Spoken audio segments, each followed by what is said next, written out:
Forces armées de la République démocratique du Congo, symboles de courage et de patriotisme, sont pleinement mobilisées, prêtes à défendre chaque centimètre de notre territoire.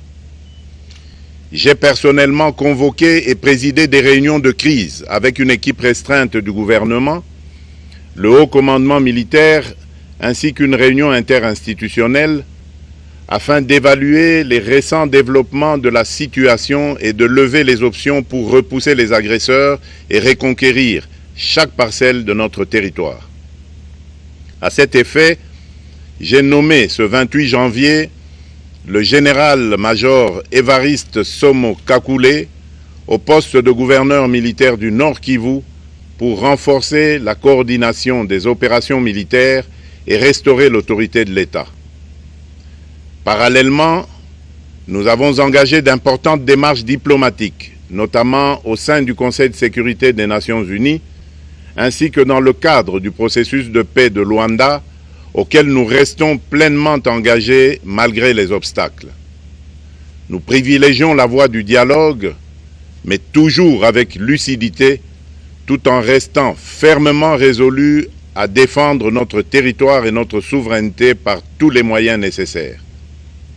Mais ce combat n'est pas seulement celui des FARDC. C'est le combat de tout un peuple, le combat de notre identité congolaise, afin de léguer aux générations futures un pays prospère et en paix.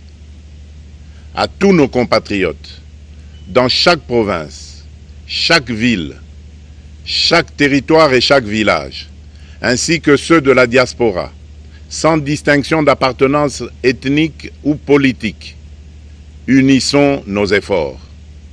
Apportons un soutien indéfectible, moral et matériel à nos vaillants soldats. Mobilisons-nous comme un seul homme pour défendre notre souveraineté et sauvegarder notre intégrité territoriale. Je suis pleinement conscient des souffrances de nos compatriotes qui fuient les hostilités. Le gouvernement est instruit d'activer le plan d'urgence humanitaire pour venir en aide aux déplacés. À vous, habitants de Goma et des environs, je ressens profondément votre douleur qui est aussi la mienne. Elle traverse nos cœurs et nos âmes en tant que fils et filles d'une même patrie. Mais face à cette épreuve, je vous exhorte à puiser dans cette force intérieure qui fait la grandeur du peuple congolais. Résistez avec courage. Faites preuve de vigilance constante et gardez votre calme malgré l'adversité. Sachez que nous ne sommes pas restés inactifs. Des plans de contingence sont préparés pour assurer la protection de la population civile et prévenir toute escalade de la violence. Les dispositifs de sécurité ont été renforcés pour protéger les zones stratégiques et nous travaillons sans relâche pour garantir le fonctionnement des services essentiels. Je tiens à rendre un hommage solennel à tous ceux qui ont payé le prix ultime dans cette lutte pour notre dignité et notre souveraineté. J'ai une pensée pieuse pour le général-major Peter Chirimwami, gouverneur militaire du Nord Kivu, tombé les armes à la main. Je m'incline avec respect devant la mémoire de tous nos militaires et de tous les Wazalendo tombés sur le champ d'honneur. Je pense aussi aux soldats de la mission de la communauté de développement d'Afrique australe, la SAMI DRC, qui combattent à nos côtés, aux casques bleus de la MONUSCO qui ont sacrifié leur vie pour la paix, ainsi qu'aux innombrables civils victimes de la barbarie ennemie.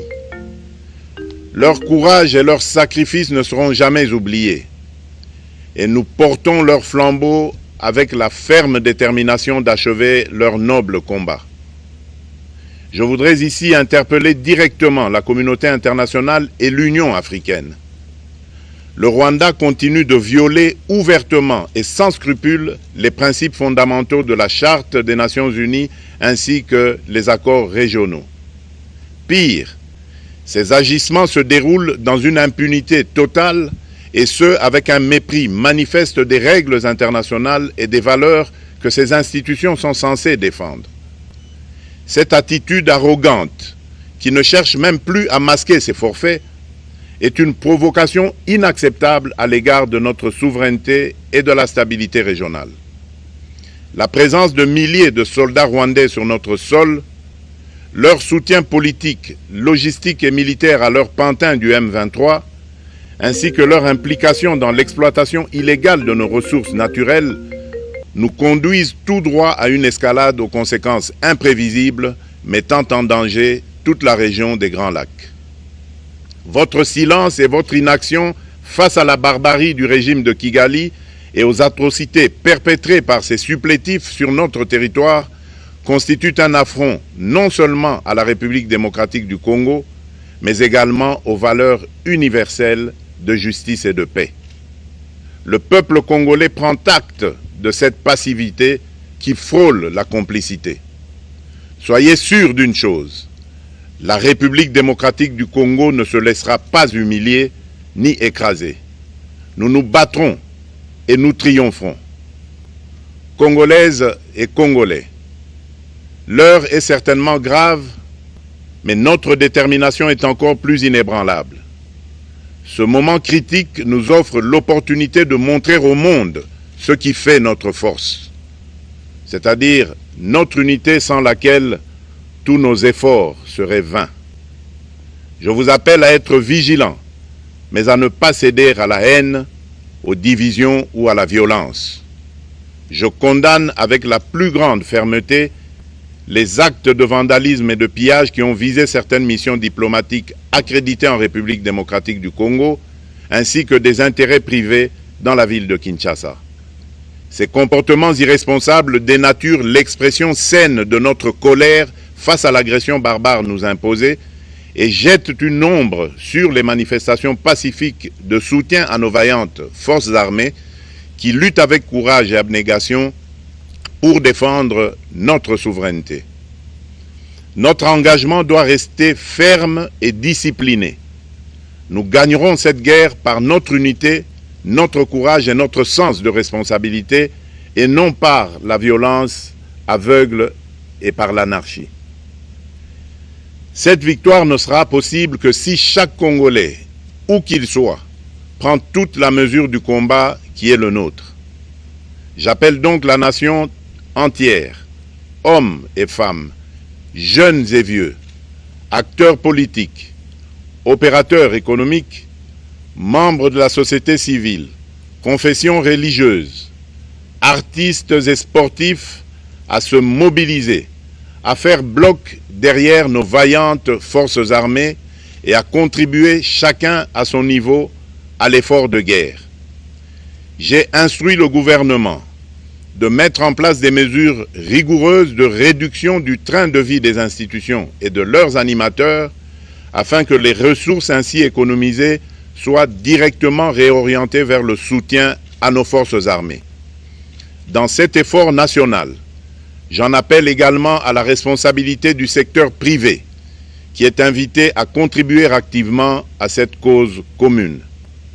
Nos soldats se battent avec héroïsme pour la défense de notre intégrité territoriale et de notre souveraineté. Ils ont besoin de notre soutien total, qu'il soit moral, matériel ou logistique.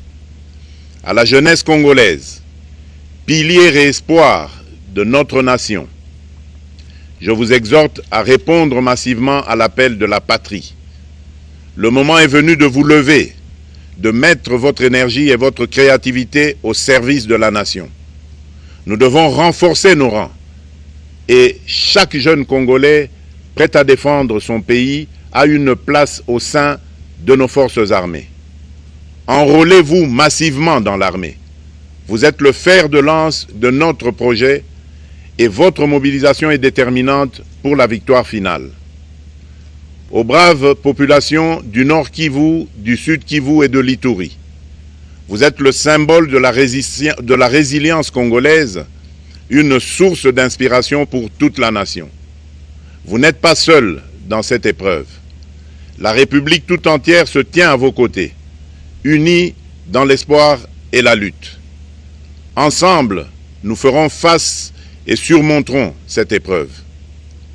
À nos vaillantes forces armées et aux vaillants patriotes Wazalendo, véritables sentinelles de la souveraineté nationale, je rends un hommage appuyé et vous exprime au nom de toute la République notre reconnaissance infinie et notre fierté inébranlable. Votre bravoure, votre discipline et votre engagement sans faille inspirent et mobilisent tout un peuple déterminé à défendre son territoire. Sachez-le, la République ne vous abandonnera jamais. Votre combat est le nôtre et vos sacrifices ne seront jamais oubliés. Vous incarnez l'honneur de la nation congolaise. À tous mes compatriotes, d'ici et de la diaspora, la République démocratique du Congo ne pliera pas. La République démocratique du Congo ne reculera pas. Je ne vous abandonnerai jamais. J'en fais ici le serment. Le soleil n'a pas cessé de briller sur notre patrie. Ensemble, main dans la main, nous surmonterons cette tempête et nous ouvrirons une ère nouvelle de paix et de prospérité pour les générations futures. Que Dieu bénisse la République démocratique du Congo et son peuple. Je vous remercie.